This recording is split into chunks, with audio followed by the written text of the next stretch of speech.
A journey through the book of 1 Chronicles, a chapter-level exploration, Part 1, the genealogical record from Adam to Israel, chapters 1 to 9. Chapter 1 traces the lineage of humanity, from Adam through Noah and Abraham, down to the patriarchs of Edom, establishing the broad canvas of human history and the ancestral roots of the nations. Chapter 2 details the family tree of the 12 tribes of Israel, focusing extensively on the tribe of Judah and tracing its prominent descendants down through Jesse to the royal house of David.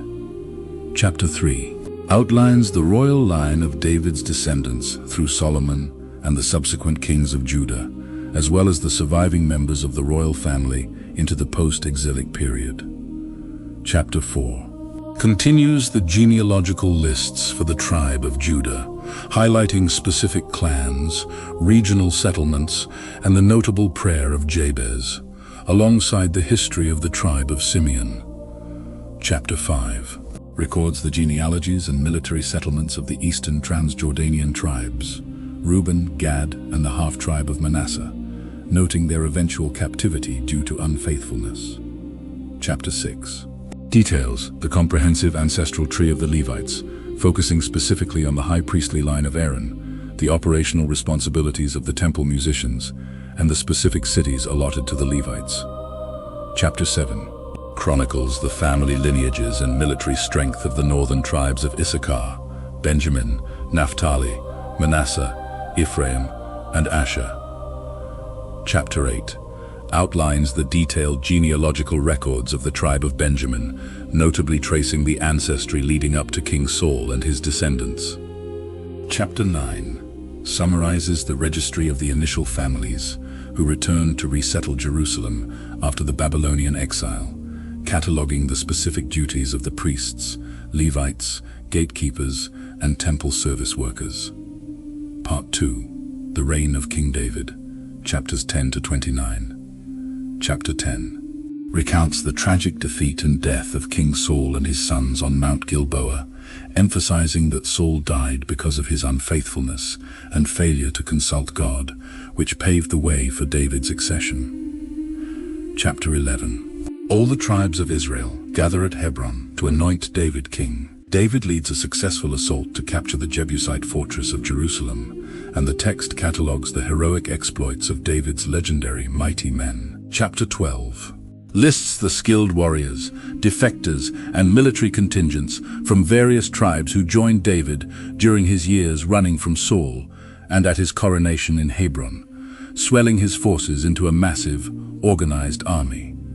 Chapter 13 David initiates an assembly to bring the Ark of the Covenant up from Kiriath Jearim, but the procession is halted with tragic suddenness when Uzzah reaches out to steady the Ark and is struck dead, causing David to leave the Ark at the house of Obed-Edom. Chapter 14 King Hiram of Tyre sends cedar and craftsmen to help build David's palace in Jerusalem, and David marries more wives and secures 2 decisive military victories over invading Philistine armies in the valley of Rephaim. Chapter 15 David carefully organizes the Levites and priests according to the proper ceremonial instructions, successfully bringing the Ark of the Covenant up to Jerusalem with joyful music, shouting, and sacrificial worship.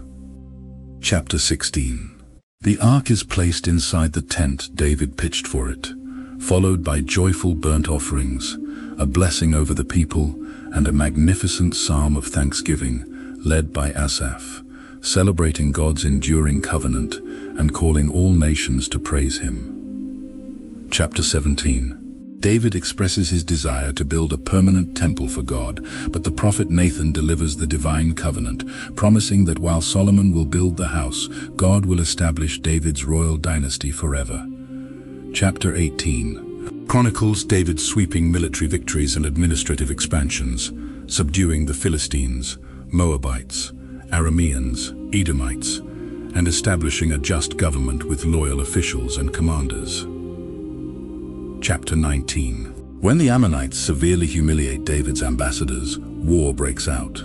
Joab and his brother Abishai rout the combined Ammonite and Aramean mercenary forces. Chapter 20.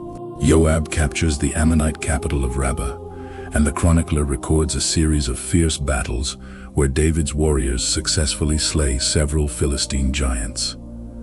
Chapter 21. Prompted by Satan, David orders a sinful military census of Israel, bringing a devastating plague upon the nation. When the angel of the Lord stops at the threshing floor of Ornan the Jebusite, David buys the site, builds an altar, and offers sacrifices, securing the future location of the temple. Chapter 22. Barred from building the temple himself because he is a man of war, an aging David gathers vast quantities of iron, bronze, timber, and stone, charging his young son Solomon to build the house of the Lord, and urging the leaders of Israel to support him. Chapter 23. David organizes the tens of thousands of Levites into specialized divisions for temple service, assigning duties for gatekeepers, musicians, and administrative officers. Chapter 24. David divides the priests, descendants of Eleazar and Ithamar, into 24 operational lots to manage the rotating schedule of temple ministry alongside the rest of the Levitical clans. Chapter 25. David and the military commanders set apart the sons of Asaph, Heman, and Jeduthun to lead the prophetic temple ministry of musical praise with lyres, harps, and cymbals. Chapter 26. Organizes the assignments for the temple gatekeepers by family groups and appoints specific Levites to oversee the sacred storehouses, treasuries, and administrative duties outside the temple. Chapter 27. Catalogues the 12 monthly military divisions of Israel's standing army, the leaders of the tribes, and the royal officials who manage David's extensive personal estates, herds, and treasuries. Chapter 28. David calls a formal national assembly in Jerusalem, publicly handing over the architectural plans for the temple, which he received by the Spirit, to Solomon, and urging him and the assembly to serve God with an undivided heart.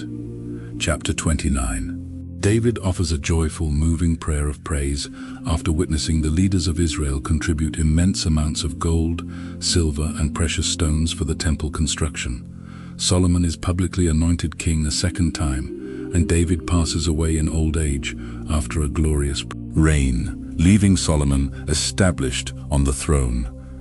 Epilogue.